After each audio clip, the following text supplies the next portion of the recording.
Message du 2 mars 2004. Vasula dit « Dieu oint les siens pour les amener à une parfaite union mystique. Cependant, comment se fait-il que lorsque toi, mon Dieu, tu accomplis tant de merveilles et de prodiges, une œuvre qui dépasse l'entendement de l'homme, la terre n'en soit pas embrasée? Dieu est venu à nous dans la splendeur et la gloire, inondé de sa propre lumière, et il nous regarde, enflammé de majesté, avec sa suite d'archanges. Il descend de cette manière glorieuse, une vue formidable, pour s'adresser à nous. Il n'a pas plus tôt ouvert sa bouche qu'un rayon de lumière éblouissante brille encore plus sur sa sainte face. Alors, il nous atteint de flammes de passion pour nous rappeler la puissance qu'il déploie en nous donnant l'héritage, tout en nous appelant tous à atteindre la perfection dans une union ineffable avec le divin. Cependant, ô ineffable beauté, dignité royale, le bruit des infidèles qui sont ensevelis dans les ténèbres perce mes oreilles. Le Seigneur dit « Toutefois, en dépit de leur infidélité, mon regard de miséricorde est fixé sur eux. » Vasula répond « Oui, aie miséricorde pour ceux qui t'offensent et s'accrochent à la vanité et à ceux qui lui ressemblent, car ils sont profondément incrustés dans l'abîme le plus profond. Infidèles que vous êtes, vous avez blasphémé contre la volonté de Dieu, et votre fruit spirituel est le chaos. Venez faire le bilan de votre vie pour voir ce qui gît devant vous. Putréfaction de l'âme et mort totale. Le péché, c'est la mort. J'ai mis par écrit tes paroles, Seigneur, durant 19 ans maintenant. Connaissant ma misère, tu m'as, mon Dieu, chargé de cette noble ode d'amour, cette ode de résurrection. Et depuis lors, j'ai été presque avalée vivante. Par nos persécuteurs, j'ai été calomniée et injuriée sans cause. Le Seigneur dit, « Mais je t'ai accordé protection et t'ai récompensé par des bénédictions. Que les psaumes et les cantiques se mêlent pour moi, me soient cause de ravissement pour mon cœur. Une petite chose comme cela est un sacrifice délicatement parfumé. » Vasula dit, « J'avais dans le passé ressenti en quelque sorte ton jugement lorsque je t'avais négligé, avant que je te rencontre, ainsi que ta loi. Cependant tu es venu à moi par pitié, et tu m'as relevé. Tu as soufflé en moi, et tu m'as guéri. Ô Dieu de compassion, ouvre les yeux de ton peuple, ils sont innombrables, ceux qui ne voient pas. » Le Seigneur dit, « Les montagnes devraient-elles basculer pour se mêler aux vagues, les rocs devraient-elles fondre comme cire devant ma face, envers ceux qui me craignent, je serai toujours miséricordieux. » Vasula dit, « Seigneur, te voir est assurément une vue formidable, majestueux en beauté. Ton nom transcende la terre et le ciel, et sonne comme un poème à mes oreilles. Je te bénis, toi qui es mon conseiller, tandis que dans mon sommeil, tu es mon plaidoyer. Ta parole jette la lumière largement sur la terre, et où qu'elle parvienne, elle ressuscite les morts. Ta souveraineté est une souveraineté éternelle. 1000 gemmes forment ton manteau, tel que je te vois, sortant d'entre les nuées.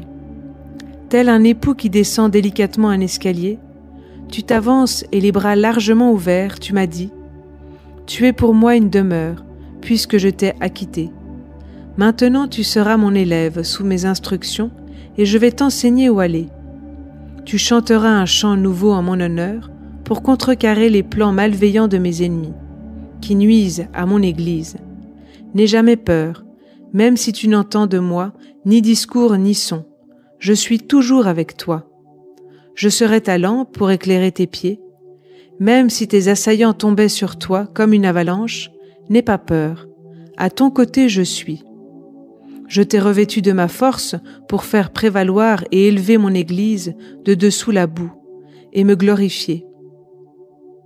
Alors permets-moi, Seigneur, de monter une fois de plus sur ton chérubin et de voler à toi, mon Dieu, prenant mon essor sur les ailes du vent, pour entendre la voix de mon Dieu, et lever le voile de l'époux, et contempler sa douceur et sa divinité. Car ton amour sera devant mes yeux. Mon esprit en ferveur ne demandera plus à mon cœur, combien de temps encore va-t-il cacher sa face de toi? Combien de temps va-t-il te faire attendre pour me porter dans les hauteurs, en ascension vers ces cours, dans lesquels je reçois instruction et connaissance, et où d'autres ascensions me sont accordées, atteignant d'autres hauteurs, dans de plus grandes lumières de compréhension, pénétrant les impénétrables flammes de l'amour sublime, pénétrant dans les profondeurs de la lumière elle-même. Arrivé là, mon esprit, saisi de crainte, contemplera le plus beau, de loin plus beau que toutes les beautés angéliques rassemblées. Là, mon Dieu, se rend connaissable à l'homme. En Dieu, le monde extérieur se désintègre, tandis que sa famille s'intègre, devenant l'os de son os, la chair de sa chair, le sceptre royal de l'intégrité. Le Seigneur dit : « Ma myrrhe, ma sœur, n'aie pas peur, car je suis avec toi pour que tu mettes par écrit mes paroles. Je t'aiderai toujours et courrai te secourir. Lorsque des gens te demandent quelle est la clé de la connaissance, réponds-leur de cette manière. Vous pouvez l'appeler la lumière de la connaissance et la grâce du Saint-Esprit, qui vous donne une pleine compréhension de mes mystères et de moi-même. La clé de la connaissance est un rayonnement inondant de pure lumière, illuminant ceux qui l'utilisent, pour exprimer toutes mes paroles d'une manière parfaite. C'est comme tu l'as dit, pénétrer dans les profondeurs de la lumière elle-même. Alors toi qui es appelé à converser avec moi dans mes cours royales et à mettre par écrit mes paroles, te révélant les secrets des mystères cachés, réjouis-toi et sois joyeuse. Réjouis-toi, car tu as été allaitée à mon sein. Je t'ai nourri de grâce divine, un moyen thérapeutique qui guérit les infirmités de l'âme et de l'esprit pour qu'ils me suivent dans mes traces, sur le chemin des souffrances, du renoncement à soi, de la soumission à ma volonté et de l'équité. En demeurant en toi, je t'ai fait fleurir, t'ayant allaité à mon sein, je t'ai transfiguré et t'ai faite un avec moi. Alors cesse de te sentir anxieuse, je suis avec toi. Mon ange, j'ai fait de toi un prophète à partir de ta nullité. Ceux qui ne t'acceptent pas ou n'acceptent pas mes messages, je te le dis. Au jour du jugement, je montrerai plus de miséricorde à Sodome et Gomorrhe qu'à tes condamnateurs. Quiconque, s'il vient à toi et a l'audace de te frapper, je l'attraperai au détour par surprise. Ne fais pas attention aux gens peu spirituels. Ils sont étroits d'esprit, mais surtout manquent d'humilité. Je te mènerai à de plus grandes hauteurs de connaissance et d'ascétisme, pour te faire progresser. Je te mènerai dans des chemins sacrés, afin que tu aies une vue de ma gloire.